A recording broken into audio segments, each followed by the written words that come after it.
Hello, everyone. We'll make a start. Welcome to the fourth Horizon 3 Biotech Investing webinar for 2021, hosted by Horizon 3 Biotech Fund and sponsored and conducted by FB Rights and Monsoon Communications. As you've just seen, this webinar is being recorded.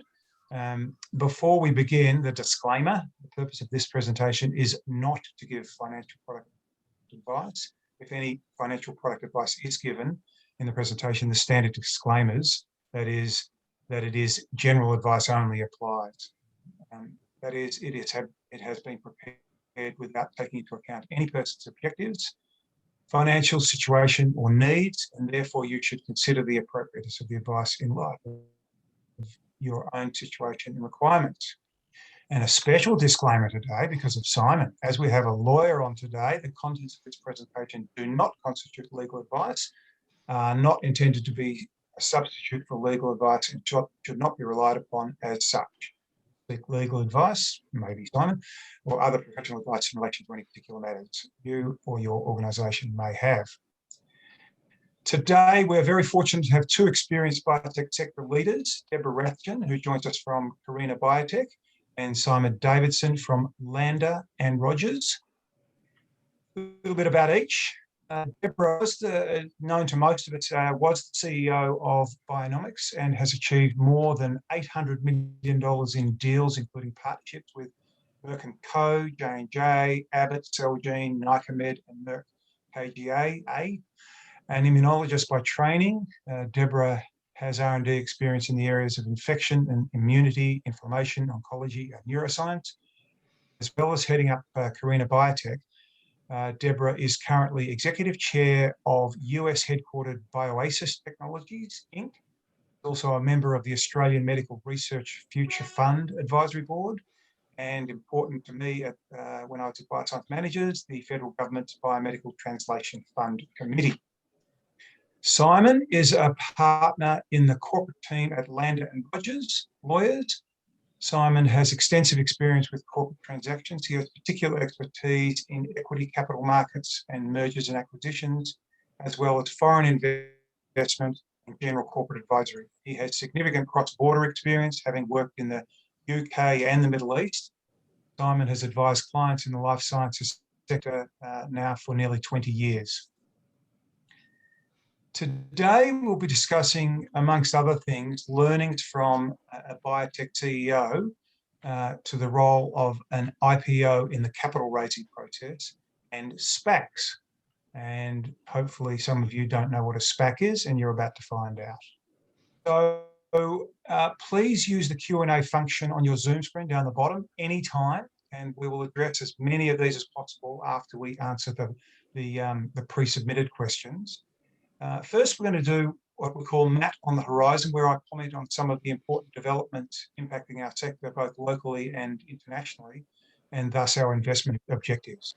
Start locally. MicroX has received FDA clearance for its mobile X-ray system called the Rover. The annual market for mobile X-ray instruments in the US is estimated at around US 170 million, according to the company. The same instrument is already being sold globally by the company's partner, Carestream Health, Inc. However, in November last year, the arrangement moved to a non-exclusive distributorship. This now allows MicroX to sell essentially the same instrument, but Rover. Trajan Scientific, a Melbourne, what was a private company, Trajan Scientific and Medical, says that following its $90 million IPO, adding more than 300 staff investors, it expects to list on the ASX under the code TJN on Monday, June the 7th. The company said its products were used across the analytical workflow and had broad life science applications, including pharmaceutical, clinical diagnostics, and pathology. Imugene's share price has, and I don't think this is news to anybody, Imugene's share price has soared from 10 cents in March to 40 cents recently, with the strongest news confirmation that its HER-Vax gastric cancer trial met its predetermined progression-free survival numbers. The program was acquired in October 2013. The trial began in November 2016.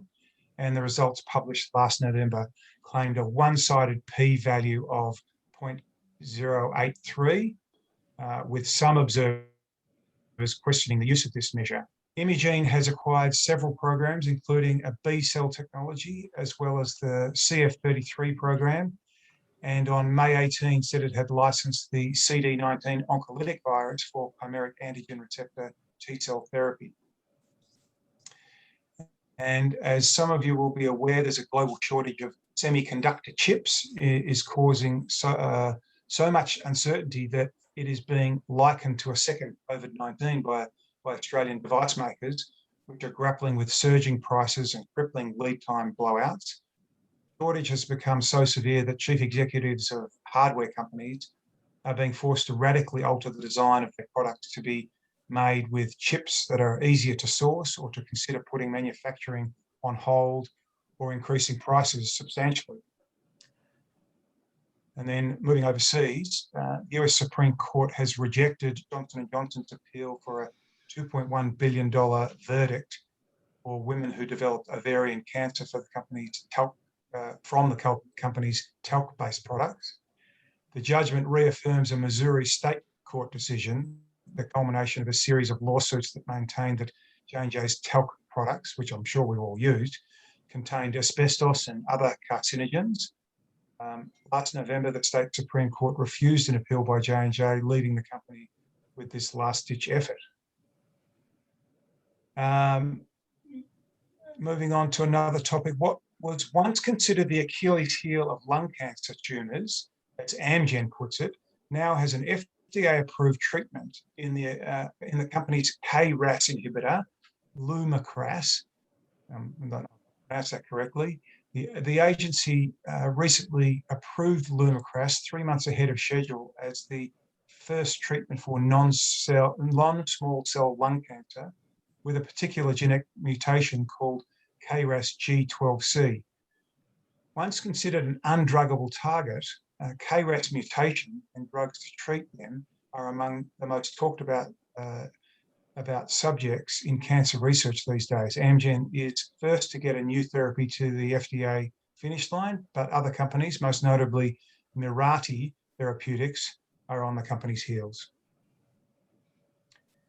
Sanofi has stopped the pivotal clinical trial in venglustat in autosomal dominant polycystic kidney disease for futility. The setback comes months after venglustat failed a phase 2 Parkinson's disease trial, but still leaves Sanofi with other shots on goal. And finally, certainly close to my heart, Noom. I've only just discovered, no, I don't use it, but I've just seen it recently. Developer of digital coaching programs for wellness and weight management. It's collected about 540 million US dollars in VC funding to leverage its behaviour change platform into virtual treatments for high blood pressure, diabetes, stress, and sleep. So it might be something we see a bit more of this Noom product. Now to our panelists. Deborah, can I start with you, please? First question. You've had a long and successful career in the biotech sector. For the benefit of the current and aspiring CEOs, what are some of the key learnings you have picked up in your career? Well, Matt, that's such a multifaceted question. It's a great question. You know, I started my career... You can Skype, okay? Well, you know, I started my career back in the late 1980s in biotech as a research scientist, and then I came to lead quite a large team, and then moved into business development. And you know, it was a really exciting time to be joining the biotech industry. It was a really unconventional career path at that time. But, you know, as I looked around, there was lots of great research happening in biotech companies. And some of that was really quite basic research back in the day, around new technologies that were being invested in. And you know, I'm an immunologist by training, and I became involved in monoclonal antibodies and antibody therapy early on in my career. So, disruptive technologies like antibody humanization, phage display, and a range of other molecular engineering technologies were all being invested in, and there was research being undertaken at biotech companies in these areas. And, entrepreneur scientists were founding companies. So it was a really exciting time. Even from that time, in terms of key learnings as I moved from science to business, I think one of the things that I learned was not to be afraid of the big idea, to try to think big when thinking about opportunities in the space, and solving big health problems. And at the same time, being aware that there would always, when you're tackling something big, there are always challenges that come with these opportunities, and there are always unexpected bumps in the road. So you'll have to change plans, you'll have to change the way you think about things, and the way that the research is directed. And a great example, I think, that comes from my experience, and this was in the days when we were developing anti-TNF antibodies for different treatments. And these antibodies, which are, tumor necrosis factor, a cytokine, and given its name, everybody felt, cancer therapy would be the way to go. When you injected a mouse with TNF, the tumors got necrotic and shrunk. So it was thought that this cytokine could be a great anti-tumor agent, and so went into some clinical trials for cancer. But of course, it was too toxic. There were lots of side effects that were not, which meant that it couldn't be antibodies to tumor necrosis factor itself couldn't be developed as an anti-cancer agent. And then people started thinking about anti-TNF antibodies and where they might be used. And when you have a blood infection, the levels of tumor necrosis factor skyrocket, and in patients with septicemia, the cytokine levels, particularly TNF levels, were correlated with very poor outcomes and death. So it was thought to be the logical indication, take the antibody into a trial for sepsis.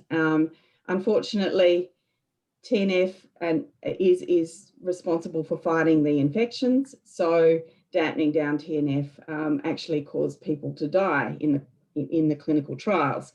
So huge setback.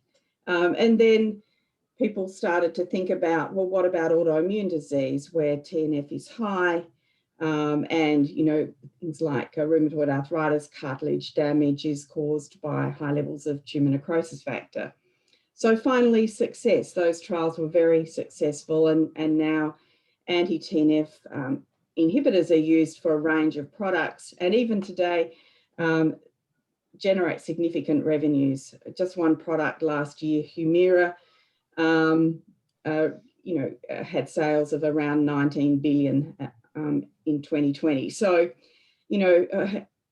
these are some of the more extreme hurdles to developing a product, but I think that they do indicate that great ideas are worth persevering with, because ultimately you bring about huge patient benefit, and the opportunities are there for companies to generate massive revenues from these ideas.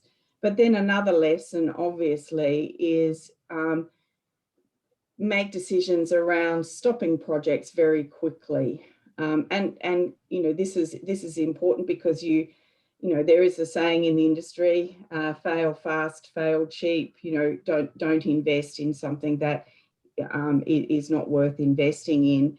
And of course, it's relatively easy to stop a program when it's failing, but there are other reasons to stop programs too, when they're off strategy, when the business environment has changed and the business case is no longer the same for a particular product.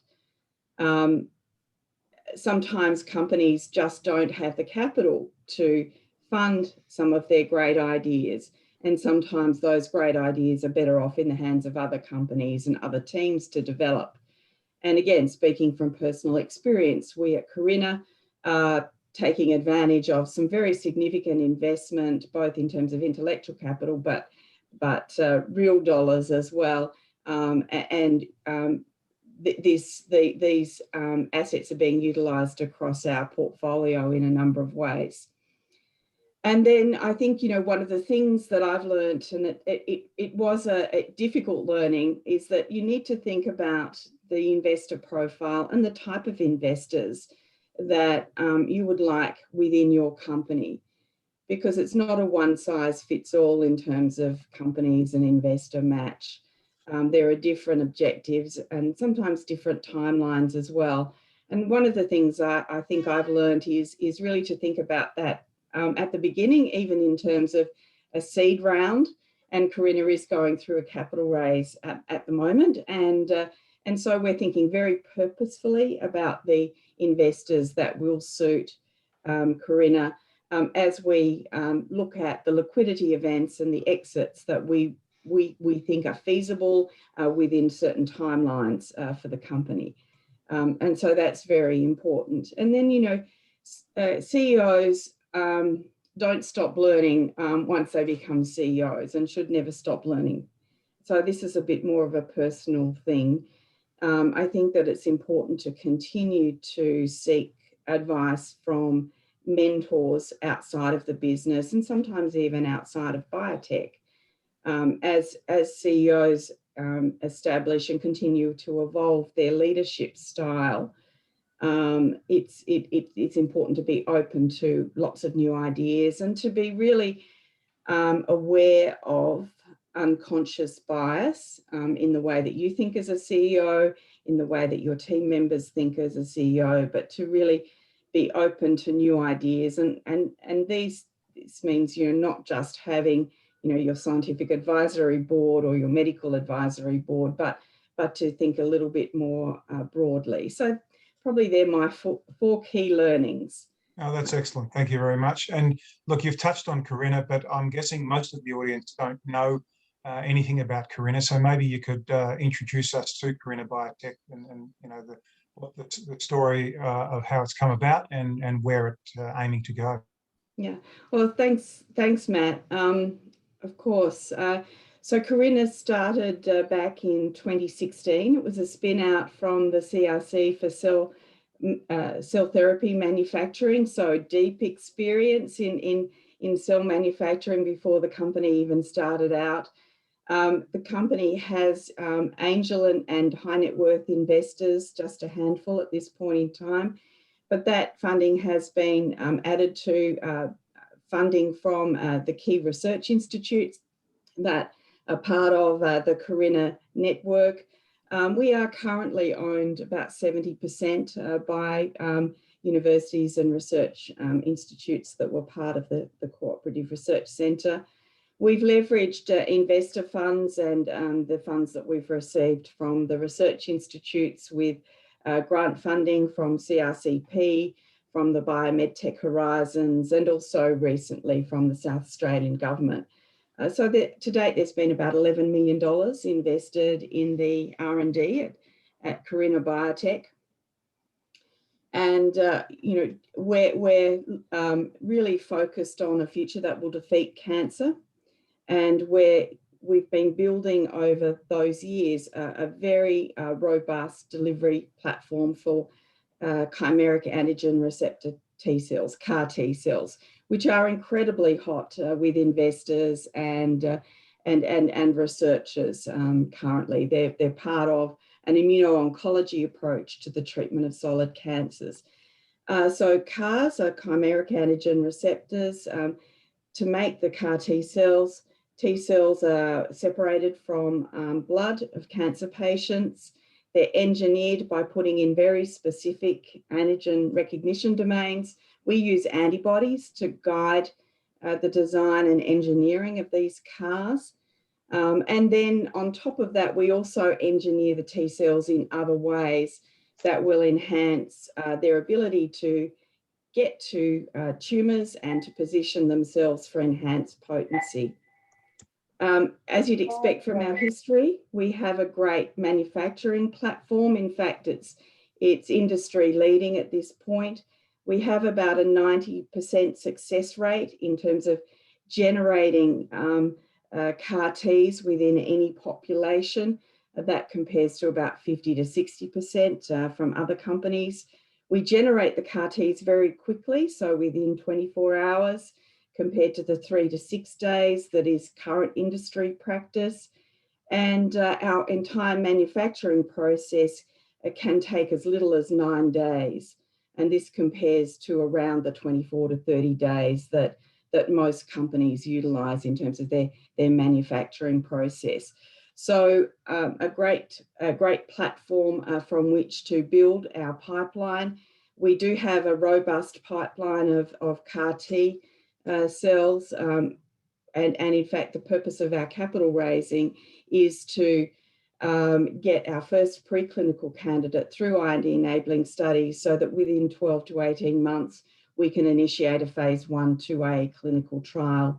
The first product targets LGR5, a cancer stem cell marker that has been shown to drive initiation of colon cancer and also metastasis of colon cancer, as well as other solid tumor types like ovarian and pancreatic. So, we've got a very solid platform. We know that compared to other CAR T companies, the differentiation features that we have on offer are important to be able to deliver the CAR Ts, to reduce cost of goods, but also have CAR Ts that are able to do what they're supposed to do when they get to the tumor sites. So that's us. Oh, that's very exciting. Good luck with that, and I'm sure we'll hear a lot more about it. Now I'll move to Simon. Simon, you have extensive experience in IPOs on the ASX. Australian companies tend to list earlier than most other markets. When does a company know they are ready for IPO, and how long does the process normally take? Thanks, Matt. There's a few questions in there. But look, I might just pick up your first point around earlier, because it's a really interesting concept. And there does seem to be this perception that Australian companies list on ASX earlier, but I'm not quite sure what drives that, whether it's the lower valuations or whether they're earlier in their life cycle. And I'm not sure. Let me just tell you what I think that the general consensus around the markets for the last 20 years is. It's because of a lack of investment capital available, but also because the mums and dads over the last 40 years have been happy to have punt on mining stocks, and biotech, it's considered a little bit similar. Yeah, no, look, I think that's very fair that there has been a history of investment into biotechs from retail investors, which has supported a lot of companies and allowed them to raise funds earlier. And compared to the US, for example, where you just don't get the attention when you're the size that you are on the ASX, or at least when you start on the ASX in many cases, because just the size of the market means that you need to be valued in the hundreds of millions rather than the tens of millions to get people's attention. And, and the cost of going to market in the US is obviously much greater as well. So you don't go down that route unless you feel confident in it. And so, the ASX route is easier, it's cheaper, it's shorter, it's less onerous. You don't have people looking to sue you every 5 minutes if you say something wrong. So I think those factors also help companies go to market a little bit earlier.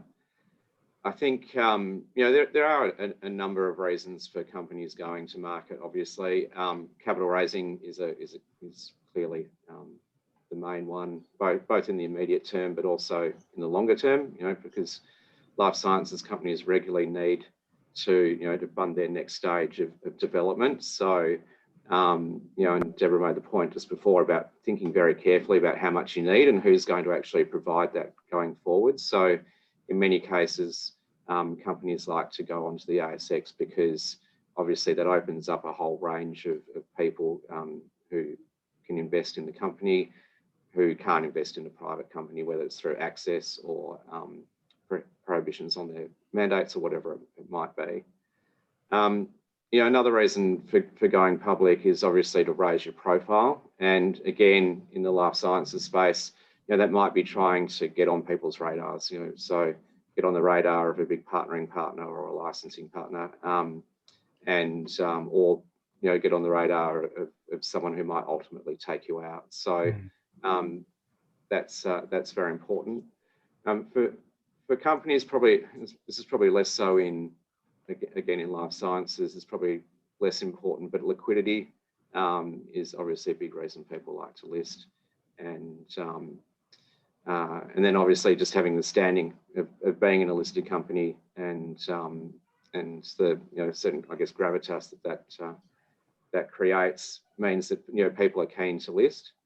But I think there's also, you know, you asked about when is a company ready, and people do have to understand their obligations in going down an IPO route. Disclosure is an obvious one, and reporting, regular reporting, and that obviously creates an issue around public scrutiny. People are looking at every announcement you make. They're looking at your quarterly reports, and you know, and they're demanding. Investors are demanding. They need to be engaged with. Otherwise, you know, you'll see your share price just trail away.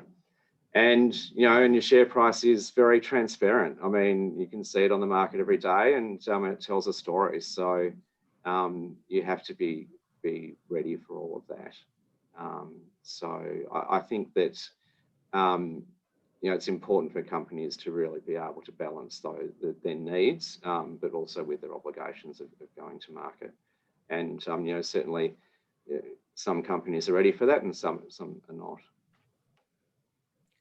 Is there a rule of thumb as to how long the process takes? Like from the board says, you know, are we going to do a private round or are we going to go IPO? So they decide IPO. Is it, you know, is it 1 year? Is it 6 months? Roughly? Yeah, look, I obviously get asked that question a lot, and I've never had two deals run the same. But look, and again, it comes to the readiness of the team and the capability of the team and the advisors that they appoint. So, you know, it's one of those things where it is a process, and you inevitably run to the speed of your weakest link. So you need to make sure that you have the right team in place, that they're experienced in IPOs, that they can move at the speed that you need to move at. You know, I had an example of an IPO a few years ago where the client didn't want to move from their original accounting firm, which was fine, but they just weren't used to moving at the pace and turning around documents and revising the information that everyone else was. And as a result, we probably lost a couple of weeks in our timeline there. So we usually say that, you know, from first DDC to lodgement, if we can move it at the pace that we want to move at, then 8 to 10 weeks. And then you've got 2 weeks with ASIC usually for the exposure period. Then you've got your offer period, 3 or 4 weeks for that.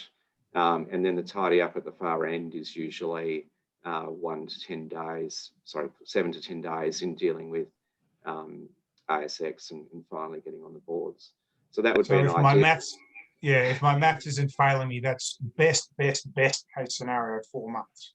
Yeah, look, that's right. And I'd say that and yeah, you've got to be ready at the start. So that does require prep beforehand, as I said. You know, you've got to have everyone lined up. You've got to know where your documents are. You've got to have the team in place, and you know, everyone's ready to go. And you know, one thing that people can forget is how much work it is and how much of a distraction for the management team it can be. So they're often doing it at, you know, after hours just to keep up with things, because once we do get cracking, you know, it can move quickly, and the brokers will want to move to meet their investor requirements. So if they think that the market's hot for a particular sector, they'll want to meet that timeline. And some of those windows are pretty short because there's really two main windows in the Australian calendar year, and that's sort of after half yearly results are provided at the start of the year. And, so that's sort of mid-March on until 30 June. And then later in the year, it's a shorter period once, full years have been reported, everyone's holding their AGMs and so on, put out their annual reports. You don't really get attention from investors until late September. And then that attention sort of trails away, say in normal times, trails away kind of early December when people start getting distracted by other things. So you've got to try and fit those windows. Now, I mean, look, again, there's certainly exceptions, but they're the main windows that you're aiming at. Yeah. So IPO is one way of raising money. What are some common pitfalls you see companies make when they come to you for assistance in raising capital outside of an IPO, either as a private company or once they're already listed?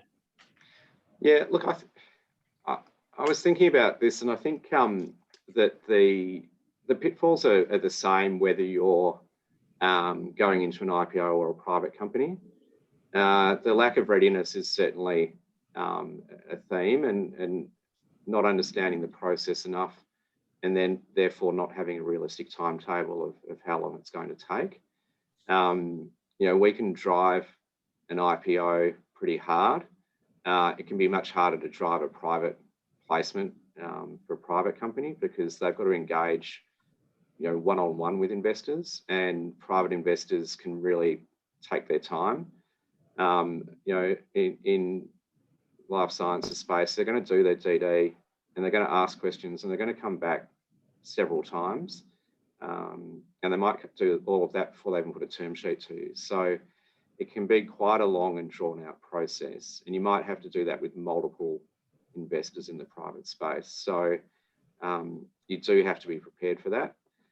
And that then goes to the point that Deborah was making about how much money you're going to raise, because you need to be raising enough cash so that you get to your next value inflection point.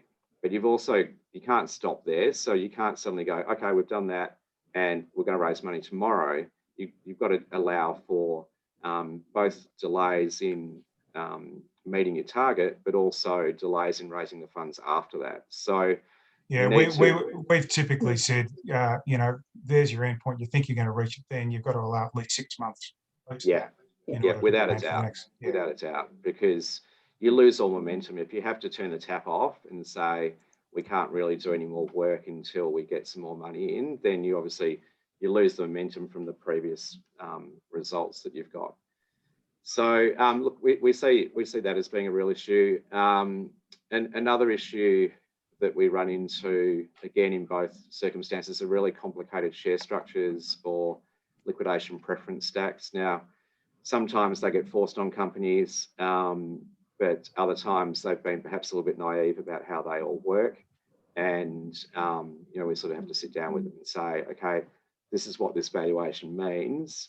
And, it might look good that an exit's at $30 million, but the ordinary shareholders are only going to get $2 million. So is that actually what you're trying to achieve?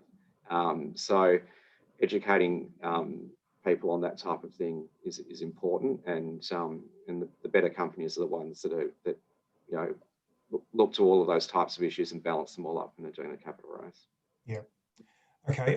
Thanks for that, Simon. And just a reminder to everyone, it's a Q&A button down the bottom if you want to ask Deborah or Simon a question. Simon, I've got a quick one for you. I said it right at the beginning. Most of us have heard of this thing, SPACs. Can you enlighten us, please? Sure. Yeah. So looking, SPACs is a really hot topic at the moment, driven out of the US. So you better explain the acronym. Yeah. Yeah. So SPAC is Special Purpose Acquisition Company, which sounds a little bit meaningless. They're also sometimes called blank check companies, which I think is a lot more descriptive and a lot more reflective of what they are. So these are companies whose sole aim is to raise money go onto a stock exchange in the US and then to buy a company. So they've been around as a concept for years, and they used to used to be able to do this in Australia, but it got banned probably 30 years ago in Australia. So at the moment, it's now really just a US concept. So is it still banned in Australia? Yeah, you can't be a blank check company in Australia. Okay. You can be an investment company, but you have to have an investment mandate, and the SPAC doesn't even have to have that. The SPAC literally raises money, has no target in mind, and no investment mandate other than a very broad statement about areas that they might look at. And what you're really doing there is you're backing the promoters. So, whether it's Shaquille O'Neal, who seems to be popular at the moment, and who's supported 4 or 5 different SPACs, but you're basically backing them to go and find a deal for you.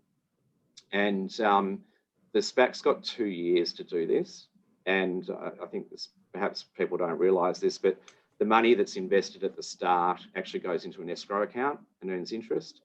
And the promoters go out and try and find a deal. If they can't find a deal in 2 years, in fact, they can't find a deal that the shareholders approve, because the shareholders have to approve the deal. In 2 years, they've got to give the money back with interest. And when they do the deal, they put it to shareholders. Shareholders have to vote in favour. And shareholders then also have the option to either take their money back or to convert their shares into shares into the merged company. The reason it's really popular in the US is because, again, I mentioned IPO process is expensive and long. If you've got no target and you've got no business, it's actually much shorter because you've got very little disclosure to make.